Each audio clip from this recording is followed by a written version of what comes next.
नमो airport Gujarat 2026 ला झालाय. कधी झालाय? कधी झालाय? वाचा गेली का भूक लागले?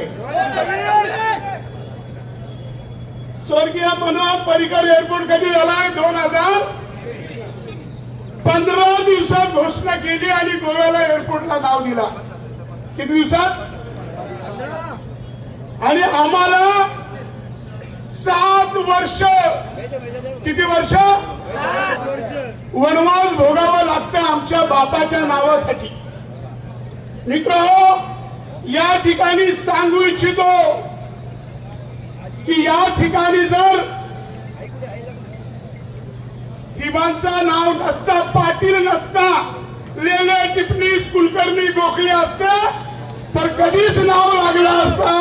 केवळ आगरी आहे म्हणून नाव लागला नाही.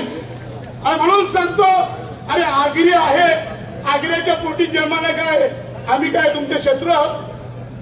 इथं पण एक आग्रा, दिल्लीजवळ पण आग्रा, तिथं पण आपली आगरी आहे, दिल्लीला पण आपली आगरी आहे. आणि म्हणून मी या ठिकाणी सांगतो, आम्ही कोकरेज नाही, आम्ही चिंबोरे आहोत. चिंबोरे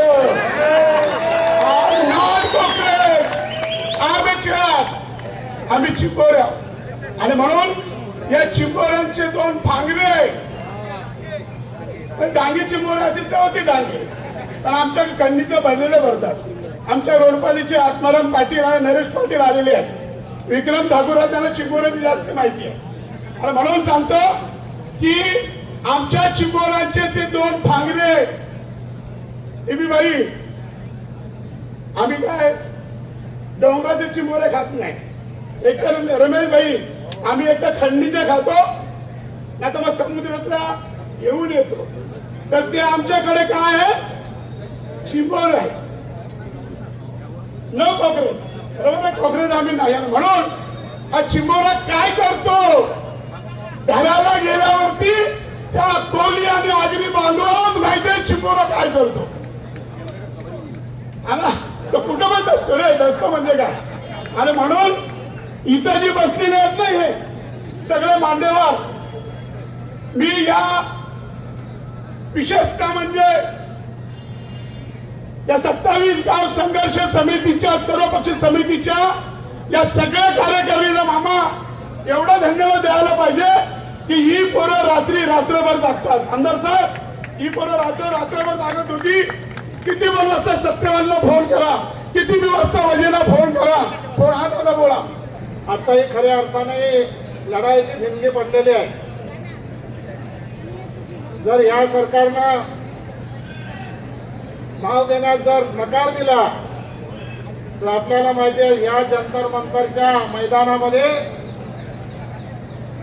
ज्या माझ्या तरुण विद्यार्थींना कक्रोच म्हटलं होतं, त्या कक्रोचने या सरकारला या ठिकाणी मान खाली करण्याचं काम या माझ्या तरुणांनी केलं. देशाचे पंतप्रधान असे वाटतात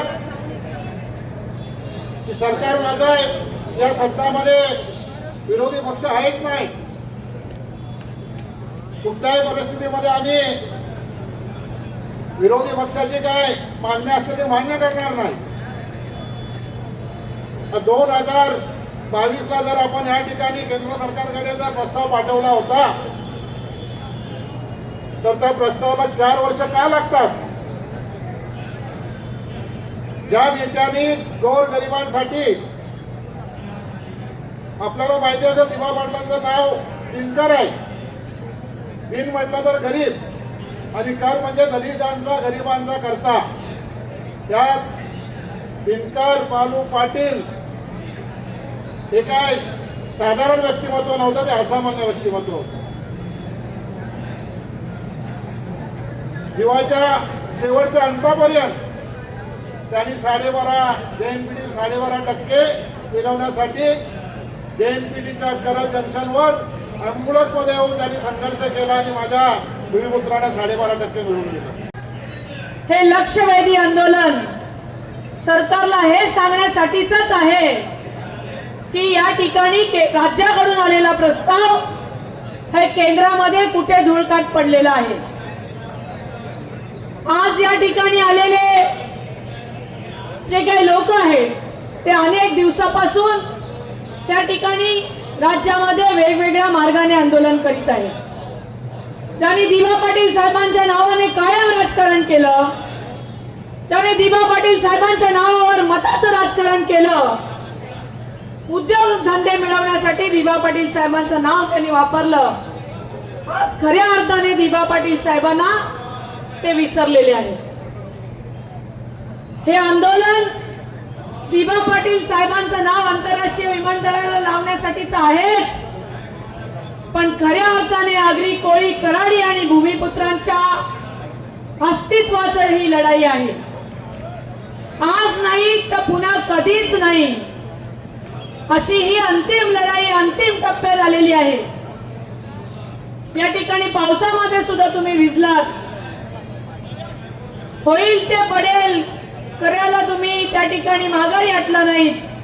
रश्मिताने एक आंदोलन उभारलं, स्वतःच्या जीवाची सुद्धा पर्वा केली नाही. त्यामध्ये सुद्धा एक चिंगारी म्हणावी लागेल, संपूर्ण लोकांच्या मनामध्ये पुन्हा एकदा ती ज्योत पेटली. बाळामामाने अनेक आंदोलनं केली, त्या ठिकाणी भूमिपूजन होत असताना सांगितलं की या विमान उडेल तेव्हा दिवा पाटील साहेबांचंच नाव त्या ठिकाणी लागलं जाईल. परंतु विमान उडलं, त्या ठिकाणी डोमेस्टिक चालू झालं, आंतरराष्ट्रीय सुरू झालं, परंतु दिवा पाटील साहेबांच्या नावाचा विसर त्या ठिकाणी पडलेला आहे.